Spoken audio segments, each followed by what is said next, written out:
Imagine a narrow mountain pass, a place where a handful of men could defy an entire army.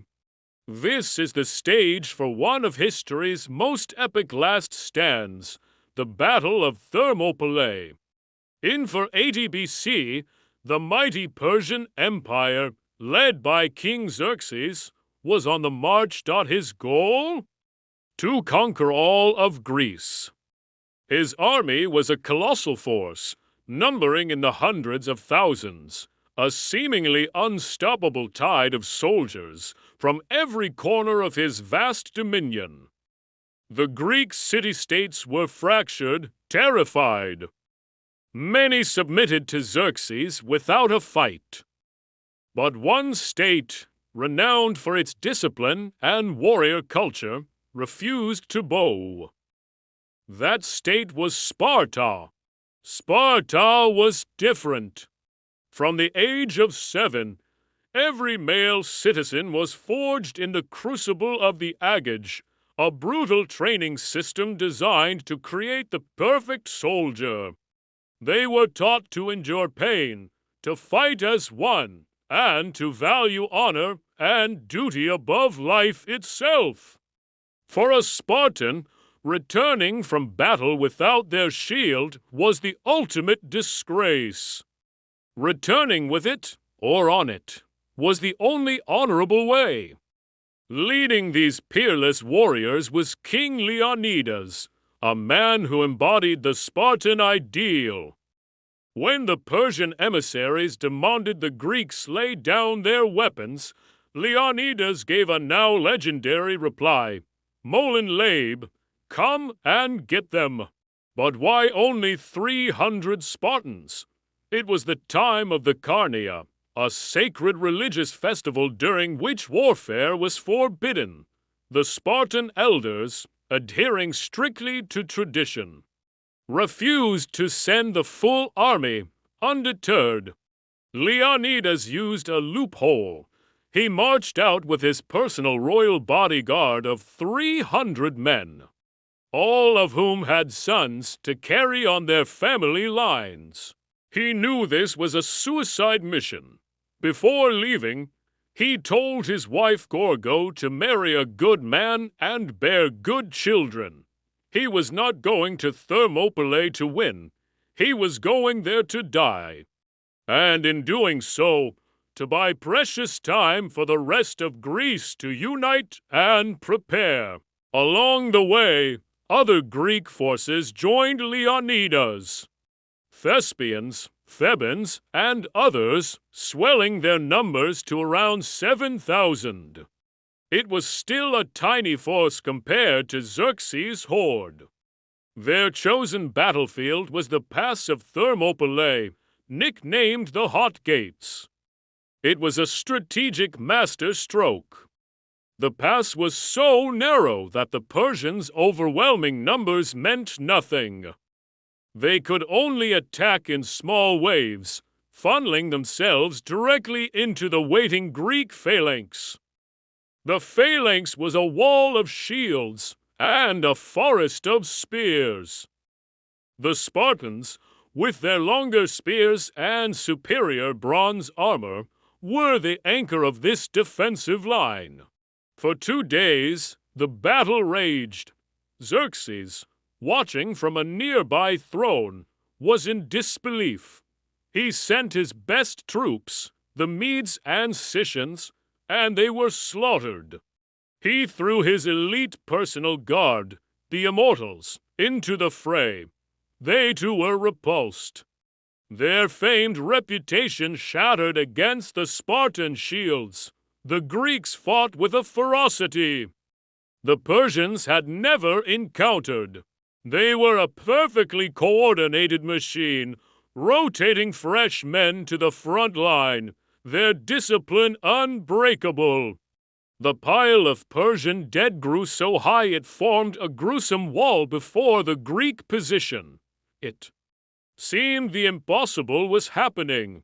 A few thousand Greeks were holding back the largest army ever.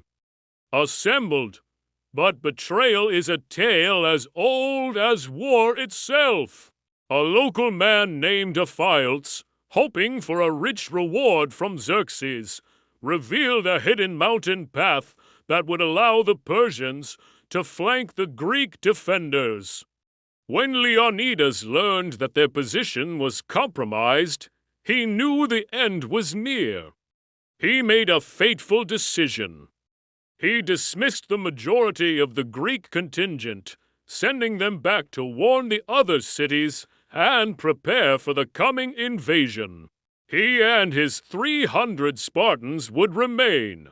They were joined by 700 Thespians, who refused to abandon their allies, and a contingent of Thebans, whose loyalty was questioned.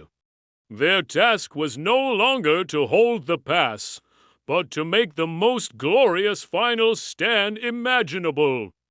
The final day was one of pure, unrestrained carnage. Surrounded on all sides, the Spartans and Thespians fought not for victory, but for honor. They knew they were going to die, and they were determined to take as many Persians with them as possible. Their spears shattered, they fought with their short swords. When their swords broke, they fought with their bare hands and teeth. Leonidas fell in the thick of the fighting, and a ferocious battle erupted over his body. The Greeks drove the enemy back for times to recover their fallen king. Eventually, driven back to a small hill, they were surrounded and overwhelmed. The sky darkened as thousands of Persian archers unleashed a final, deadly volley of arrows, ending the last stand of the 300. In the end, every Spartan and Thespian lay dead. They had lost the battle, but their sacrifice was not in vain. The stand at Thermopylae became a powerful symbol of courage against overwhelming odds. It electrified Greece. The 2 days they fought allowed the Greek navy to prepare, leading to a decisive victory at the Battle of Salamis, a turning point in the war. The story of Leonidas and his 300 warriors inspired a generation of Greeks to fight for their freedom, ultimately leading to the defeat of the Persian invasion. What Leonidas and his men did at the Hot Gates has echoed through the millennia. It's a story that reminds us that the strength of a few, united by a common purpose and an unbreakable will, can change the course of history. They demonstrated that it's not the size of the army that matters, but the size of the fight within the soldier. Their sacrifice became the foundation upon which the future of Western civilization was built, a timeless legend of bravery, honor, and freedom. Today, a monument stands at Thermopylae. On it are the words of the poet Simonides, an epitaph for the fallen Spartans. Go tell the Spartans, stranger passing by, that here, obedient to their laws. We lie. It's a simple, powerful message that captures the essence of their sacrifice.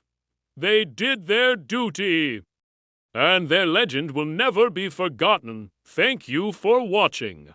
If you found this story as inspiring as we do, make sure to like this video and subscribe to our channel for more epic tales from history. Let us know in the comments what other historical battles you'd like to see covered. See you next time!